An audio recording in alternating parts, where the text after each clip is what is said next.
मनपा निवडणुकीसाठी सर्व पक्ष सरसावले. मुंबईसह शक्य तिथं ठाकरे बंधू युती करणार, मात्र काँग्रेस स्वबळावर लढण्यावर ठाम.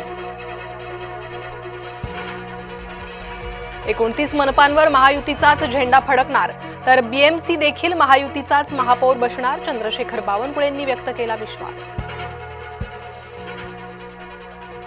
सन्मानानं जागा मिळाल्या तरच महायुतीत लढू, अन्यथा स्वबळावर लढणार. शिवसेनेच्या गुलाबराव पाटलांचं थेट वक्तव्य. आगामी मनपा निवडणुकांसाठी शिंदे भाकरी फिरवणार, नव्या चेहऱ्यांना मंत्रिपदाची संधी मिळण्याची शक्यता. जय महाराष्ट्रला सूत्रांची माहिती. संभाजीनगर मनपासाठी खलबत, शिंदेंच्या शिवसेनेकडून भाजपला युतीचा प्रस्ताव. पालकमंत्री संजय शिरसाटांनी युतीसाठी घेतला पुढाकार. जे हिंदुत्वाचे झाले नाहीत ते मराठी माणसाचे काय होणार. मुंबईत ठाकरे परिवाराविरोधात बॅनरबाजी, मात्र बॅनर कुणी लावले याचा उल्लेख नाही. महायुतीच्या जागा वाटपावर आज मंथन. भाजप 150 तर शिवसेना 100 जागांवर करणार दावा. जय महाराष्ट्रला सूत्रांची माहिती. मनपा निवडणुकीसाठी उबाठानं कसली कंबर. आज वरळी डोम इथं आदित्य ठाकरे पदाधिकाऱ्यांच्या मेळाव्याला करणार संबोधन.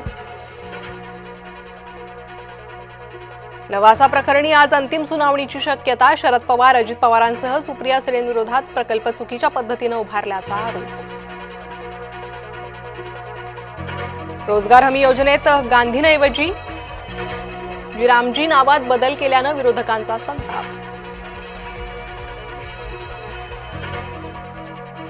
हरित नाशिक उपक्रमात वृक्षतोडीचं समर्थन. साधू महंतांचं आंदोलकांवरच टीकास्त्र. कामचुकार कंत्राटदार अधिकाऱ्यांवर लवकरच कारवाईची कुऱ्हाड. केंद्रीय मंत्री नितीन गडकरींनी दिले संकेत. जम्मू काश्मीरच्या उधमपूरमध्ये चकमक. जैश ए मोहम्मदच्या एका दहशतवाद्याला गोळी घातली, मात्र एक पोलीस कर्मचारी शहीद. गुंड सुभाष सिंह ठाकूर मुंबई पोलिसांच्या ताब्यात. कुख्यात अंडरवर्ल्ड डॉन दाऊद इब्राहिमचा ठाकूर हस्तक असल्याची माहिती. राजस्थानातील ड्रग्ज कारखान्यावर छापा. 100 कोटींचे एमडी ड्रग्ज जप्त. महाराष्ट्र पोलिसांची कौतुकास्पद कामगिरी. धुक्यामुळे मथुरेत भीषण अपघात. 7 धावत्या बसेस एकमेकांवर धडकल्या. अपघातानंतर लागलेल्या आगीत 4 होरपळले. 25हून अधिक जखमी. राजधानी नवी दिल्लीला प्रदूषणाचा फटका.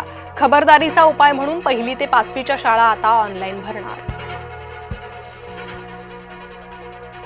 माधुरी हत्तीण पुन्हा स्वगृही परतणार. नांदणी मठात पुन्हा होणार रवानगी.